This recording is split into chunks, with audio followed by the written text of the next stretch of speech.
ओला dock YouTube channel को subscribe करें और बेल आइकॉन को दबाना मत भूलें। अस्सलाम वालेकुम, मेरा नाम डॉक्टर अंबर कुरैशी है। जैसा कि आप मुझे जानते हैं, मैं गायनाकोलॉजिस्ट एंड ऑब्स्टेट्रिशियन हूँ और मैं दो जगह पे प्रैक्टिस करती हूँ। एक तो अंबर मेडिकल सेंटर डिफेंस मोड़ वाल्टन रोड पे और दूसरा जियो हॉस्पिटल बेतिया रोड पर। वीडियो अपने एंड तक देखनी है क्योंकि इसमें बहुत ही इम्पोर्टेंट मालूमात हैं जो कि आपके लिए बहुत ही हेल्पफुल साबित होंगी। और अगर आपको ये वीडियो पसंद आती है तो नीचे दिया हुआ जो सब्सक्राइब का बटन है वो ज़रूर प्रेस कर दीजिएगा और साथ दिए हुए बेल के आइकन को भी क्लिक कर दीजिएगा ताकि आगे आने वाली मज़ीद मालूमाती वीडियोस आप तक इजीली पहुंचती रहें। आज मैं आपके साथ बड़े इंपॉर्टेंट टॉपिक पे बात करूंगी और ये टॉपिक है हमल की इब्तदाई अलामात क्या होती हैं और इसके अलावा हमल के दौरान एक खातून को क्या क्या एहतियातें करनी चाहिए। पाकिस्तान के टॉप डॉक्टर्स के साथ अपॉइंटमेंट बुक करें, वो भी पेशेंट फीडबैक देखते हुए। लाखों लोगों की तरह पाकिस्तान के सबसे बड़े डॉक्टर नेटवर्क का फायदा उठाएं और आज ही ओला डॉक ऐप डाउनलोड करें। ओला डॉक, डॉक्टर का अपॉइंटमेंट आसानी से। 10 अर्ली साइंस बताऊंगी जो हमल होने के बाद ख़वातीन के अंदर जो तब्दीलियां आ जाती हैं, या 10 अर्ली अलामात जो हैं जो आप खुद में महसूस करती हैं। उसमें सबसे पहली अलामत तो ये है कि आपके पीरियड्स लेट हो जाते हैं, आपके पीरियड्स के दिन ऊपर चले जाते हैं। उससे आपको पता चल जाता है कि आपको प्रेगनेंसी हो गई है।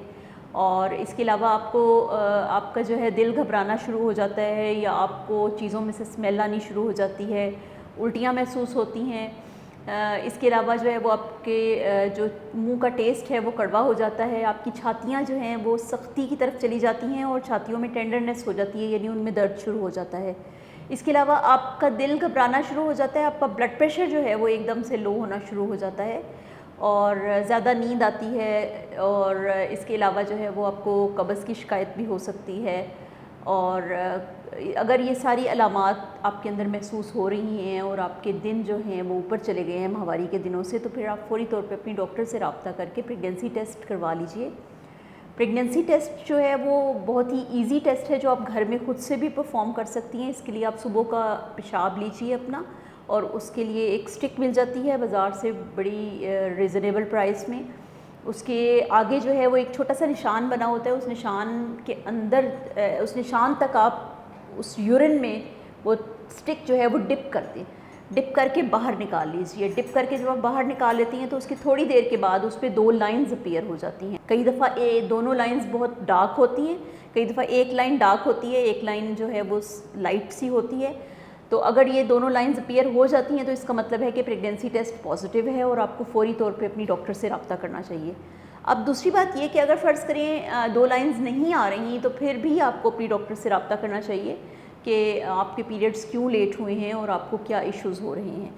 अब उसके बाद हम थोड़ी सी बात करेंगे कि आप हमल के दौरान आपने अपनी क्या एहतियातें करनी हैं, क्या केयर करनी है। तो उसमें मैं यही बात करूँगी कि चूँकि प्रेगनेंसी एक बहुत ही बज़ाहिर तो वो देखने में एक आम सी चीज़ है कि जी सब ख़वातीन ही प्रेग्नेंट होती हैं और सारा कुछ होता है।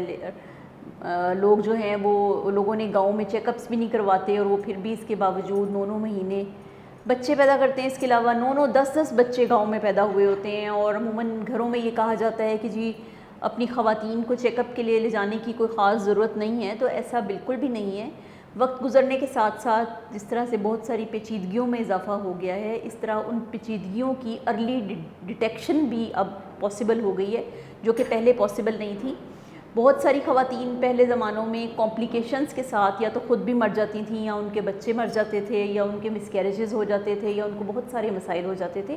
लेकिन अब चूँकि इस तरह की रिसर्च वर्क्स इस तरह के हो चुके हैं, इस तरह की टेक्नोलॉजी आ चुकी है, इस तरह की मेडिकेशंस आ चुकी हैं जो आपको किसी भी किस्म के मसले से बचा सकती हैं। प्रेगनेंसी हो गई है तो फ़ौरी तौर पे आप अपनी गायनाकोलॉजिस्ट के पास जाएं और वो आपको एक तो चेक करेंगी, उसके बाद आपकी रिस्क असेसमेंट करेंगी कि आपके अंदर कोई रिस्क तो नहीं है हमल से रिलेटेड, जैसे किसी को शुगर होती है, ब्लड प्रेशर होती है, या आप ओवरवेट हैं या बहुत ही ज़्यादा अंडरवेट हैं, या आपके अंदर खून की कमी है, या कोई और किस्म के मसाइल आपके अंदर हैं, या आपकी जो प्रीवियस हिस्ट्री है, आपके पिछले हमलों की जो हिस्ट्री है उसके बारे में वो डॉक्टर आपसे क्वेश्चंस करेंगी।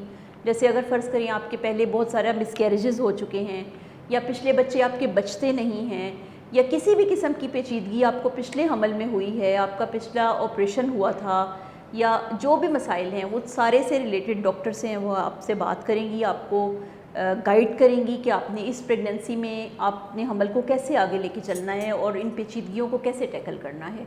इसके अलावा वो आपके कुछ ब्लड टेस्ट करवाएंगी जो कि ज़रूरी ब्लड टेस्ट होते हैं हमल के दौरान। वो चेक करेंगी कि आपके खून के अंदर किसी भी किस्म की ख़राबी तो नहीं है, कोई खून की कमी तो नहीं है, कोई आपकी शुगर तो नहीं है आपके अंदर, कोई और मसाइल तो नहीं है, आपकी अज़ा जो हैं बाकी सारे सही काम कर रहे हैं, जैसे आपके गुर्दे, आपके लिवर, आपकी हर चीज़ जो है वो प्रॉपर तरीके से काम कर रही है नहीं, और आपको 9 महीने के अंदर कोई पेचीदगी तो नहीं हो सकती। इसके अलावा वो आपका डेटिंग स्कैन करेंगी। डेटिंग स्कैन वो अल्ट्रासाउंड होता है जिससे कि हम जो हमल ख़त्म होने की या डिलीवरी की डेट जो है वो प्रिडिक्ट करते हैं। उस डेटिंग स्कैन के अंदर डॉक्टर ये देखेंगे कि क्या आपके बच्चा 1 है या 2 है, बच्चा जो हमल है वो आपका ठीक जगह पे ठहरा हुआ है, यानी कि कहीं खुदा ना खास्ता वो बच्चेदानी के बाहर ट्यूब में तो नहीं ठहर गया। इसके अलावा वो बच्चे की गेस्टेशन डिटरमिन करेंगी, यानी कि बच्चे की एज क्या है अल्ट्रासाउंड के हिसाब से वो उसको डिटरमिन करेंगी, और क्या बच्चे की धड़कन ठीक चल रही है या नहीं, क्या ये एक सेहतमंद हमल है या नहीं। उसके बाद वो आपको कुछ एहतियातें बता के आपको फोलिक एसिड की टैबलेट स्टार्ट कर देंगी। फोलिक एसिड एक ऐसी गोली है जो कि आपको हमल से पहले ही स्टार्ट कर देनी चाहिए, यानी कि अगर आप हमल की प्लानिंग कर रहे हैं या आपकी नई नई शादी हुई है तो आपको फोलिक एसिड जो है वो स्टार्ट कर देना चाहिए। फोलिक एसिड की रिकमेंडेड डोज 5 मिलीग्राम होती है, एक रोज़ाना की आपने लेनी होती है। फोलिक एसिड की रिकमेंडेड डोज 5 मिलीग्राम रोज़ाना है, ठीक है। ये आपकी डॉक्टर आपको प्रिस्क्राइब कर देंगी। फोलिक एसिड बेसिकली क्या काम करती है, क्योंकि बच्चे के आज़ा बन रहे होते हैं पहले 3 महीनों के दौरान। पहले 3 महीनों को हम फर्स्ट ट्राइमेस्टर कहते हैं। तो फर्स्ट ट्राइमेस्टर में बच्चे के आज़ा बन रहे होते हैं, डेवलपमेंट हो रही होती है बच्चे की, और अगर खुदा ना खास्ता औरत को फोलिक एसिड की कमी है या वो फोलिक एसिड का इंटेक सही तरह से नहीं करती तो इन आज़ा में ख़राबी पैदा हो सकती है। बच्चे को बहुत से जहनी और जिस्मानी मसाइल हो सकते हैं, उसके अंदर न्यूरल ट्यूब डिफेक्ट्स आ सकते हैं। न्यूरल ट्यूब डिफेक्ट्स ऐसे ख़राबियों को कहते हैं जिसमें बच्चे के सर के आज़ा प्रॉपरली नहीं बनते या उसके दिमाग में मसाइल होते हैं। इसलिए फोलिक एसिड वो आपको स्टार्ट करवा देंगी, और जो घर जाके आपको एहतियातें करनी हैं उस पर भी मैं थोड़ा सा रोशनी डालूँगी कि हमल के दिनों, शुरू के दिनों में आपने क्या क्या एहतियातें करनी हैं। तो हमल के शुरू के दिनों में चूँकि मैंने आपको बताया है कि ख़ातून को बहुत ज़्यादा उल्टियाँ और घबराहट शुरू हो जाती है, और अगर फ़र्ज़ करें उसकी वॉमिटिंग बहुत ज़्यादा है और उसकी किसी चीज़ से कंट्रोल नहीं हो रही, बेसिकली तो मैं सबको रिकमेंड करूँगी कि अगर उल्टियाँ बहुत ज़्यादा आ रही हैं तो आप वाटर इनटेक ज़्यादा करें, ज़्यादा से ज़्यादा। अगर पानी आपको सादा अच्छा नहीं लग रहा तो आप उसमें थोड़ा लेमन निचोड़ सकती हैं, जिंजर टी बना सकती हैं, वो भी वॉमिटिंग में काफ़ी हेल्पफुल है। इसके अलावा जो है अगर फिर भी आपकी वॉमिटिंग को फ़र्क नहीं पड़ रहा तो आपकी डॉक्टर आपको कोई मेडिसिन या टैबलेट्स रिकमेंड कर सकती हैं जिससे आपकी जो मतली और उल्टी वाली कैफियत है वो कम हो जाएगी। और अगर फ़र्ज़ करें इस सारी मैयर से भी आपकी जो उल्टियाँ हैं वो कंट्रोल नहीं होती तो आप ORS वाला पानी लाजमी स्टार्ट कर दें, क्योंकि अमूमन हमल के दौरान ख़वातीन जो हैं वो जल्दी डिहाइड्रेटेड हो जाती हैं, और जो डिहाइड्रेशन है वो उनके और बच्चे दोनों के लिए ठीक नहीं होती। और अगर फिर भी वो उनकी वॉमिटिंग स्टार्ट नहीं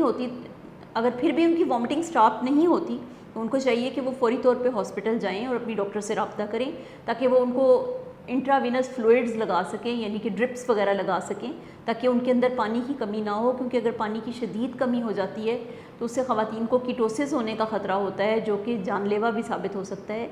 इसलिए अगर आपको बहुत एक्सेसिव वॉमिटिंग हो रही है, इस कैफियत को हम हाइपरेमेसिस ग्रेविडेरम कहते हैं, अगर बहुत एक्सेसिव वॉमिटिंग हो रही है तो फ़ौरी तौर पे हॉस्पिटल का जाना ज़रूरी है।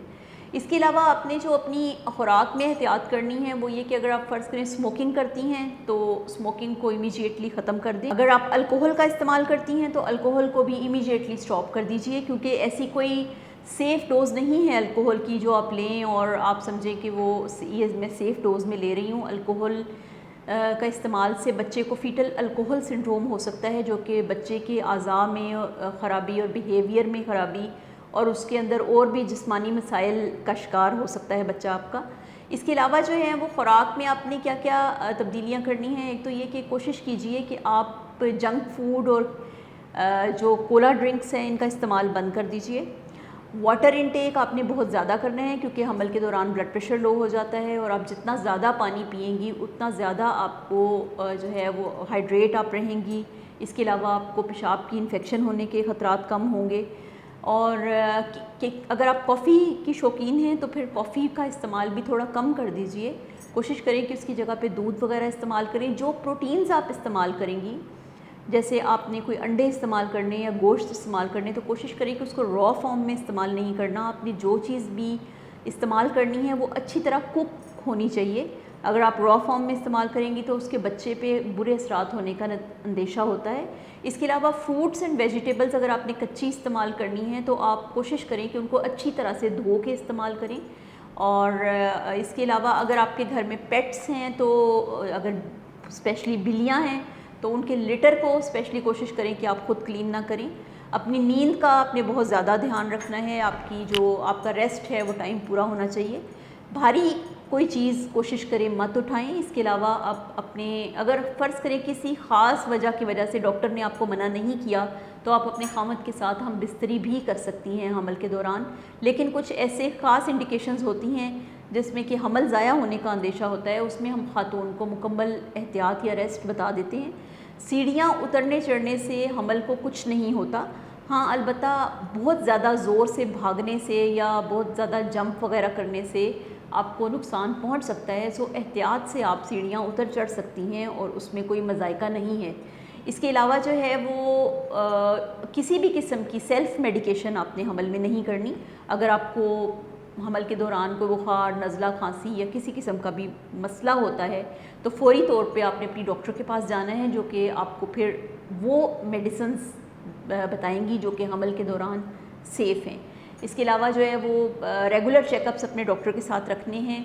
उसके साथ डिस्कस करना है कि आप का हमल किस तरह चल रहा है, इसमें कोई पेचीदगी तो नहीं है। इसके अलावा ये कि आपने डिलीवरी से पहले भी अपनी डॉक्टर से मीटिंग करनी है कि आपकी डिलीवरी वो किस तरह की है, नॉर्मल है या ऑपरेशन है, या उसमें ऑपरेशन के ख़तरात कितने ज़्यादा हैं।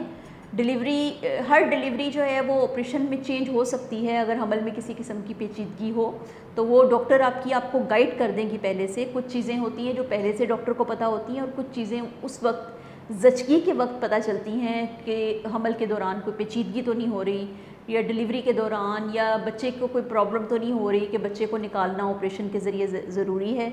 तो ये सारी चीज़ें अपनी डॉक्टर से ज़रूर डिस्कस करनी है। ये सारी जो मैंने आज बात की है, सारी बात का पर्पज़ यही है कि आप महफूज रहें अपने पूरे 9 महीने के दौरान, और एंड पे ये खुशखबरी लेके घर जाएं कि आप ख़ुद भी सेहतमंद हैं और आपका जो बच्चा है वो भी सेहतमंद है। और डिलीवरी और ऑपरेशन के फ़ौरन बाद आपने अपनी डॉक्टर से वक्फ़े के तरीके के बारे में भी ज़रूर जानकारी हासिल करनी है। बहुत शुक्रिया।